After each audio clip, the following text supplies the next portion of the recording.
मौन भी एक तरह की अभिव्यक्ति है।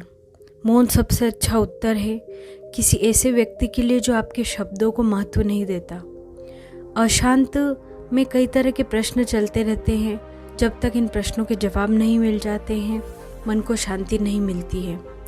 मन को शांत करने का सबसे सटीक तरीका है मौन धारण करना। एक दिन गौतम बुद्ध से मिलने एक व्यक्ति पहुंचा। वह व्यक्ति बुद्ध से बोला कि मैं आपसे कुछ प्रश्न पूछना चाहता हूँ, कृपया आप मेरे प्रश्नों के उत्तर दीजिए। बुद्ध ने देखा कि वह व्यक्ति बहुत अशांत लग रहा था। उन्होंने कहा कि मैं तुम्हारे सभी प्रश्नों के उत्तर दे दूंगा, लेकिन तुम्हें 1 साल तक मौन धारण करना होगा। इसके बाद तुम जो कुछ भी पूछना चाहते हो पूछ सकते हो। मैं अपनी बात का पक्का हूँ, 1 साल बाद तुम्हें सारे प्रश्नों के उत्तर ज़रूर मिल जाएंगे। व्यक्ति ने बुद्ध की बात मान ली और मौन व्रत धारण कर लिया। अब वह पूरे समय मौन रहने लगा। कुछ ही दिनों में मौन की वजह से वह ध्यान में उतरने लगा था। उसका मन शांत होने लगा। मौन और ध्यान की वजह से उसके सभी प्रश्न खत्म होने लगे।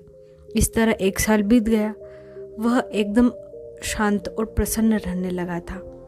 समय पूरा होने पर बुद्ध ने उस व्यक्ति से कहा कि मैंने तुम्हें 1 साल बाद प्रश्न पूछने के लिए कहा था।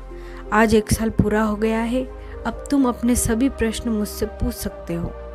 ये बात सुनकर व्यक्ति प्रसन्न होकर बोला कि आज मेरे पास आपसे पूछने के लिए कोई भी प्रश्न नहीं है।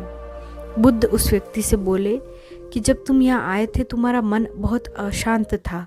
जब किसी व्यक्ति का मन शांत नहीं रहता है तो उसके मन में प्रश्न उठते रहते हैं। अशांत मन परेशानियों का कारण बनता है।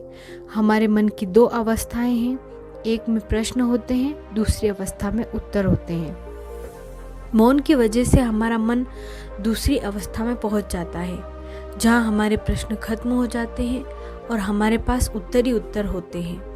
धर्मशास्त्र कहते हैं मनुष्य की अधिकतर समस्याओं का समाधान स्वयं मनुष्य के पास ही होता है।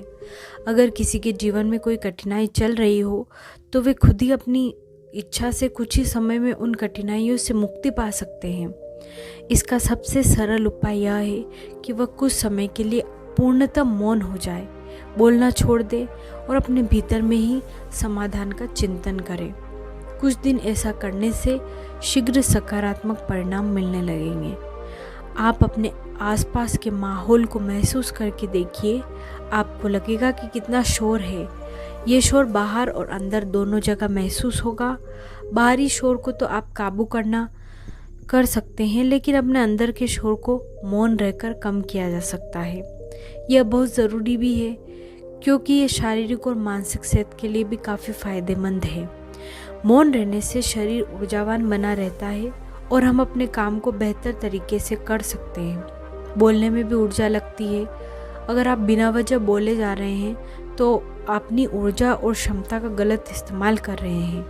अति का भला न बोलना, अति की भली न चुप, अति का भला न बरसना, अति की भली न धूप। भावार्थ ये है कि ज़रूरत से ज़्यादा बोलना या चुप रहना दोनों ही अच्छी बात नहीं है। जैसे ज़रूरत से ज़्यादा बारिश हो जाए या फिर धूप, दोनों ही दिक्कत देती हैं। उसी तरह अनावश्यक बोलने से भी काफ़ी नुकसान होता है। अगर आपको कहीं चुप रहने से आर्थिक लाभ हो रहा है तो वहाँ चुप रहने से कोई समस्या नहीं है। वीडियो अच्छी लगी हो तो कमेंट ज़रूर करें, चैनल को सब्सक्राइब करें। Thank you.